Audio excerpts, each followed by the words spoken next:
So how do you wipe the decals off? Let's get to that. So you can use a couple of products to wipe your decals off. I have a jar of lacquer thinner here that I just keep in the shop all the time. So there's my lacquer thinner. See, thinner. Or you could use fingernail polish remover. This just happens to be 100% pure acetone. Right here's the moneymaker. That's the word you want to look for, is acetone, there by my right hand. Either one's going to work equally well. I just happen to keep a lot of this on hand. And I stole this out of my family's house for a demonstration.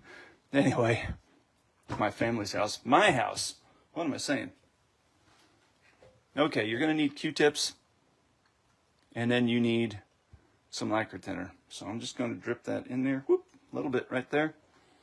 And watch. Here it is. This comes off super, super simple. I mean, look at that. It comes off like butter. It's easy. So I'm going to turn this combine into an 8250. Now they do make a Farm Show Edition 8250. However, I found on the internet they are not cheap to come by. And I had to change, those came with tracks. And I had to change those tires out anyway, so I just decided I would use a little less expensive combine and just rebrand it and put the tires on it.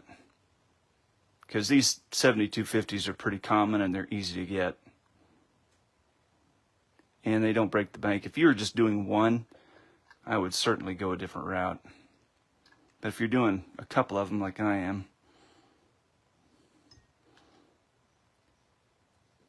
it'll work better just to use a cheaper combine.